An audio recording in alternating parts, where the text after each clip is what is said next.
Bonjour et bienvenue à ce flash de Direct 7. Le ministre de l'Environnement et des Ressources forestières, André Dickson, a ouvert ce matin à Lomé l'atelier de lancement de concertation technique du processus de préparation des contributions prévues déterminées du Togo. Suivons son discours. Distingués délégués, chers invités, mesdames et messieurs, c'est pour moi un plaisir particulier de prendre la parole aujourd'hui pour ouvrir les travaux de l'atelier de lancement et de concertation technique du processus de préparation des contributions prévues déterminées du Togo. Je voudrais avant toute chose souhaiter la bienvenue à tous les experts nationaux et internationaux, aux différents consultants et personnes ressources ici présents et les remercier d'avoir accepté de faire le déplacement pour apporter leur contribution pour l'atteinte des objectifs de cet atelier. Et je voudrais également adresser à mes collègues ministres vraiment un grand merci pour avoir compris la taille de l'enjeu, c'est-à-dire l'enjeu climat.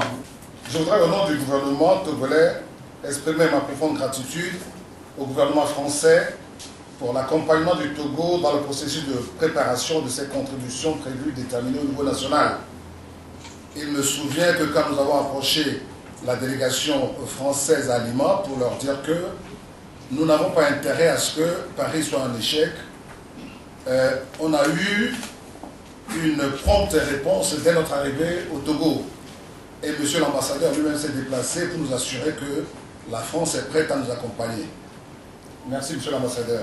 Distingués invités, mesdames et messieurs, comme vous le savez tous, les changements climatiques constituent une menace réelle et un défi pour tous les peuples de notre planète en général et pour les pays les plus pauvres et les plus vulnérables dans notre pays, le Togo en particulier. Monsieur l'ambassadeur, vous l'avez abondamment dit dans votre précédente intervention.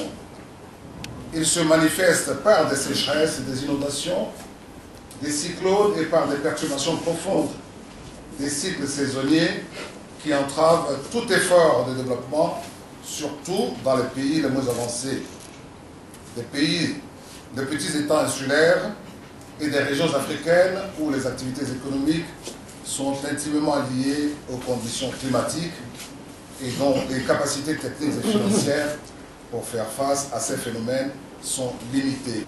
Selon le 5e rapport du groupe d'experts intergouvernemental sur l'évolution du climat, quelle que soit la trajectoire d'analyse considérée, notre planète Terre doit s'attendre à une augmentation du réchauffement climatique de l'ordre de 2 à 5,5 degrés d'ici l'horizon 2100, ce qui n'est pas de nature à assurer la pérennité de la vie sur Terre. Et c'est ce que monsieur l'ambassadeur de France a essayé de dire, que quand vous continuez et que vous allez au bout du chemin, que vous êtes face à un gouffre, si vous ne prenez pas les conditions, enfin les précautions nécessaires, vous tombez dans le vide. Face à cette situation, il est recommandé des taux de réduction des émissions de gaz à effet de serre de l'ordre de 20 à 40% pour la période de 2013 à 2020 et de plus de 80% pour la période 2020 à 2100 par rapport aux émissions de 1990 en vue de limiter l'évolution des changements climatiques.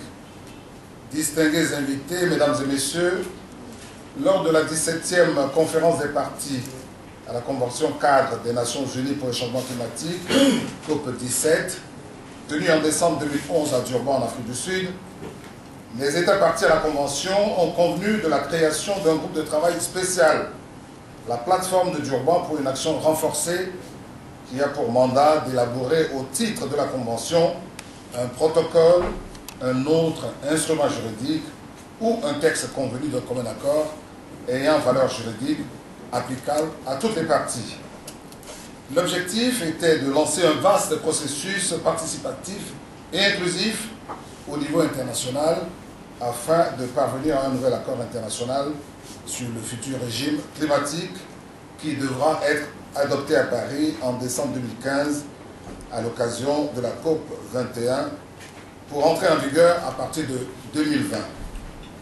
Ainsi, dans le cadre de la préparation du nouvel accord, il est demandé à tous les États partis à la Convention de préparer leurs contributions prévues déterminées au niveau national en vue de leur soumission au secrétariat de la dite Convention au plus tard à la fin du mois de septembre. afin que le secrétariat de la Convention puisse en faire l'analyse avant la 21e conférence des parties. Les CPDN constituent un apport clé aux négociations et consistent en un document dans lequel chaque État partie consigne ses objectifs chiffrés de réduction des émissions de gaz à effet de serre afin de contribuer à l'objectif global de la Convention pour maintenir le réchauffement climatique en dessous de 2 degrés d'ici 2050. Les CPDN doivent refléter la réalité des capacités des pays à réduire leurs émissions de gaz à effet de serre et leurs efforts et besoins d'adaptation face aux effets des changements climatiques.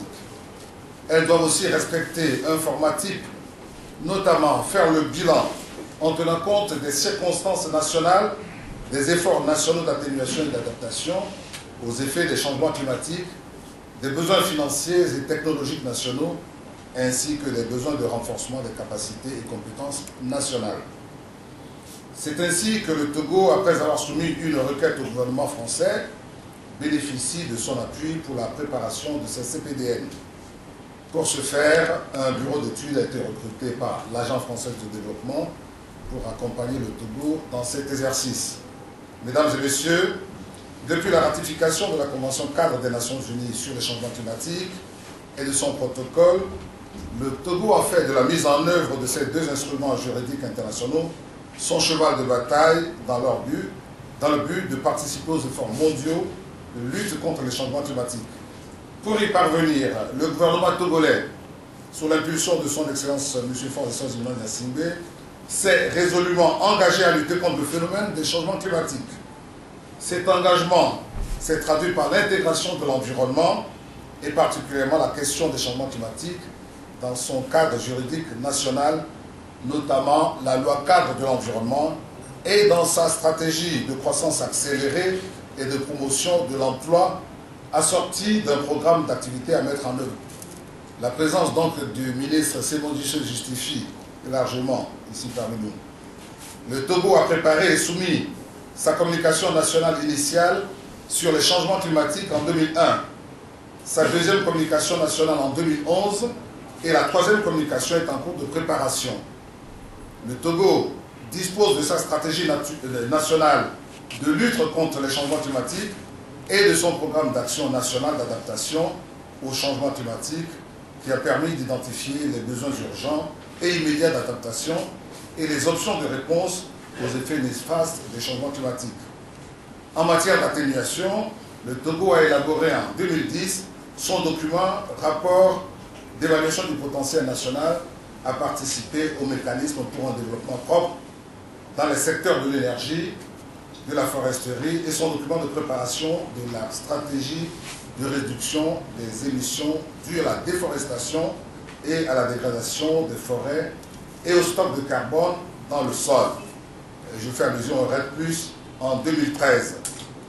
Concernant toujours la réduction des émissions de gaz à effet de serre, le Togo a élaboré avec l'appui du PNUD le document d'identification des barrières, des lacunes et des besoins en capacité pour faciliter les mesures d'atténuation au Togo.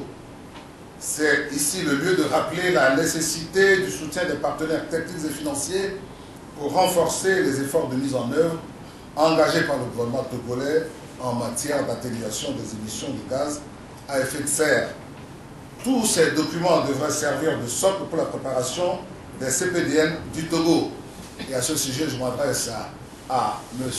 Poufari pour lui dire que, comme vous pouvez le constater, le terrain est bien défriché, donc il suffit de passer à la voiture. Dans le cadre de la préparation de ces contributions prévues déterminées, le gouvernement togolais, à travers le ministère de l'Environnement et des Ressources forestières, a bénéficié d'un appui technique dans le cadre du programme de coopération financé par le gouvernement français. Je voudrais ici saluer les efforts consentis par son Excellence, Monsieur l'ambassadeur de France au Togo, pour l'aboutissement de ce programme de coopération et pour cette assistance technique qui permettra d'élaborer les CPDN du Togo en vue de leur soumission avant la conférence de Paris. Le processus de préparation des CPDN est un processus national qui doit nécessairement s'appuyer sur une analyse des réalités du pays et doit notamment dresser des inventaires des émissions de gaz à effet de serre et réaliser des scénarios de référence et des scénarios de mise en œuvre de politiques et évaluer les besoins en termes d'accompagnement et d'aide. Ce processus collectif dans lequel s'inscrit la rencontre de ce jour s'appuie entre autres sur des rencontres d'experts et des ateliers participatifs et inclusifs rassemblant l'ensemble des différents acteurs impliqués dans le processus. Mesdames et messieurs, chers participants, l'objectif de cet atelier est de renforcer le cadre national de réflexion des différents acteurs pour adopter des programmes et stratégies d'atténuation et d'adaptation au changement climatique en vue de leur mise en œuvre. Il s'agit également de partager des expériences sur les programmes et stratégies d'atténuation et ou d'adaptation au changement climatique et de renforcer les capacités des acteurs sur les programmes et stratégies. Pour finir, je voudrais encore une fois témoigner toute ma reconnaissance à son Excellence Monsieur l'ambassadeur de France au Togo, au directeur de l'Agence française de développement pour leur facilitation à l'appui technique et financier en vue de la préparation des CPDM du Togo et de l'organisation de cet atelier. Je remercie également M. Berlanga pour avoir dit tout à l'heure que l'Union européenne était toujours disposée à nous accompagner, quel que soit le programme que nous lançons. Je ne saurais finir mes propos sans exprimer ma profonde gratitude à Madame la représentante résidente du NUD au Togo et à tous les autres partenaires techniques et financiers pour leur appui multiforme au gouvernement togolais dans l'élaboration de ces politiques, programmes et stratégies en matière d'environnement.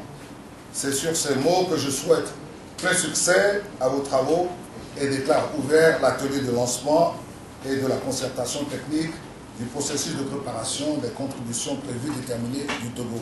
Je vous remercie.